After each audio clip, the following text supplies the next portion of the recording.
ஸ்குவாடுக்கு 1 mark தரோம். இது 1 point தரோம். மாயாவி 1 பாயிண்ட் கொடுக்குறோம். 2 பாயிண்ட் தரோம். ப்ராப்பர் பல்லு விளக்குற பிரஷ் எல்லாம் எடுத்துட்டு வந்து யாரோடதுன்னு கிடையாது. ஹாய் ஹலோ எல்லாருக்கும் வணக்கம் and welcome back to our channel. என்னடாடி இந்த மாதிரிலாம் பண்ணிங்கடா, எவன்டா பிக் பாஸை பார்ப்பான்? போன முறை வந்துட்டு பார்த்தீங்கன்னா அந்த ராஜாராணி டாஸ்க்கை ஃபன் டாஸ்க்குன்னு சொல்லிட்டீங்க. இப்போயும் பார்த்தீங்கன்னா ஃபன் டாஸ்க்கு தான் கொடுத்து வச்சுருக்கீங்க. அதில் 3 டீமாக பிரித்து, ஒரு டீம் வந்துட்டு சாம்பா ஸ்குவாடாம், இன்னொரு டீம் வந்துட்டு ஃப்ளஷ் ஃபைட்டர்ஸாம், இன்னொரு டீம் வந்துட்டு மாப் ஸ்குவாடாம், மாப் மாயாவிஸாம். இந்த 3 ஸ்குவாடுமே வந்துட்டு எப்போவுமே தாண்டா பிக் பாஸ் வீட்டுக்குள்ளே இருக்குது. எவ்ரி மண்டே வந்துட்டு இதை தாண்டா பிரிப்பீங்க. அதாவது பாத்ரூம் அணி, கிளீனிங் அணி, சமையல் அணி அப்படின்னு சொல்லிட்டு இப்போ அதையே ஸ்குவாடாக வச்சு பண்ணிட்டு உட்காந்துக்கிட்டு இருக்காங்க. அது கூட பரவாயில்ல, இது ஒரு ஃபன் டாஸ்க்காம். இந்த டாஸ்கில் இந்த 3 ஸ்குவாட் இருக்குல்ல, இந்த 3 ஸ்குவாடுக்குமே அவங்க தான் மாற்றி மாற்றி வந்துட்டு பாயிண்ட்டும் கொடுத்துப்பாங்களாம். யார் அதிக பாயிண்ட் கொடுக்குறாங்களோ அந்த டீமில் இருக்கவங்க தான் வந்துட்டு எல்லாருமே மேபி எனக்கு தெரிஞ்ச இந்த தலைவருக்கான டாஸ்க்கை விளையாடுவாங்க போல். இதெல்லாம் ஒரு பக்கம் இருக்கட்டும், இது ஒரு ஃபன் டாஸ்க்காம். அதாவது ஜாலியாக விளையாடிக்கிட்டே இருப்பாங்க, பேசிக்கிட்டே இருப்பாங்க, கத்திக்கிட்டே இருப்பாங்க, சண்டை போட்டுட்டே இருப்பாங்க. ஆனால் ஃபிசிக்கல் டாஸ்க்கு கிடையாது. நான் கூட பிக் பாஸ் வந்துட்டு 3வது வாரம் சொன்னாருன்னு நினைக்கிறேன். இதுக்கப்புறம் இந்த வீடு வேறு லெவலில் இருக்கும், முடியாதவங்க இப்போவே போகலாம் அப்படின்லாம் சொல்லும் பொழுது, ஆஹா வேறு லெவல்ப்பா, பொம்மை டாஸ்க்லாம் இப்போவே கொடுக்குறாங்களே அப்படின்ற மாதிரிலாம் தோணுச்சு. ஆனால் அதுக்கப்புறம் என்னடா இவ்வளோ கொடூரமாக கொடுத்து கொள்றீங்க அப்படின்ற மாதிரி தான் இருக்குது. மாப் மாயாவிஸ் மாப்பு போட்டே இருப்பாங்க, அதில் அவங்களுக்குள்ளே ஜாலியாக கலாய்ச்சிப்பாங்க, விளையாடிப்பாங்க போல். இன்னொரு பக்கம் சமையல் அணி, சமையலில் என்னையா ஃபன் இருக்குது?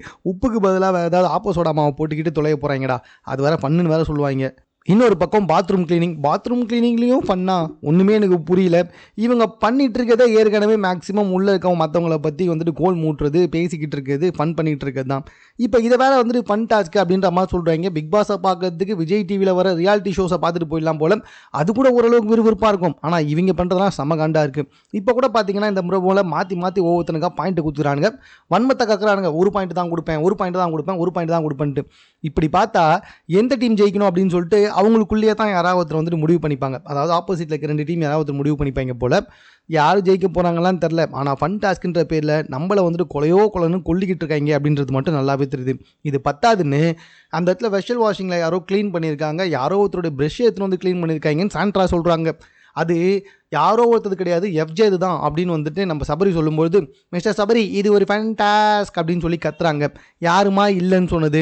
எப்படி பண்ணால் உனக்கு என்னமா வந்துச்சு? நீ அந்த இடத்துல யாரோ ஒருத்தர் ஒரு பெஸ்ட்டுன்னு சொன்னேன், யார் தான் இல்லை எஃப்ஜே தான் சொல்லிட்டு அவர் சொன்னார்.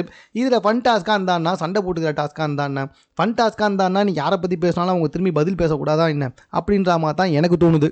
ஆரம்பத்துலேருந்தே இந்த சாண்ட்ராவும் அவருடைய புருஷன் இருக்காங்களா பிரஜன், இவங்க 2 பேருமே வந்துட்டு ஒழுங்காக கேம் விளையாட தான் வந்தாங்களா, இல்லைனா வந்துட்டு ஹனிமூனுக்கு வந்தாங்களா அப்படின்ற டவுட்லாம் வருது. ஏன்னா கிஸ்லாம் கொடுத்துக்கிறானுங்க. இது கூட பரவாயில்ல, எப்போ பார்த்தாலும் ஒன்றாவே சுற்றிக்கிட்டு இருக்காங்க. ஏன்னா நீங்கள் 2 பேர் வந்து தனித்தனி கண்டஸ்டாண்டா அப்படின்ற மாதிரி தான் தோணுது. அது கூட பரவாயில்லைங்க.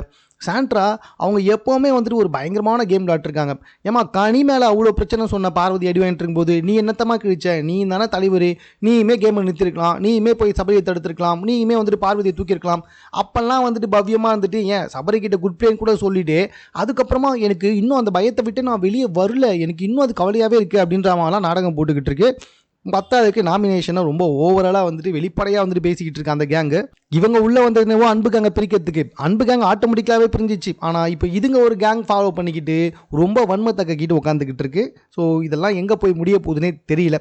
ஸோ இது சம்மந்தமாக உங்கள் கருத்து என்னன்றதை கமெண்ட்டில் தெரியப்படுத்துங்க. மேலும் இது போன்ற செய்திகளை உடனுக்குடன் தெரிந்து கொள்வதற்கு சென்னை சேனலை சப்ஸ்கிரைப் பண்ணுங்கள்.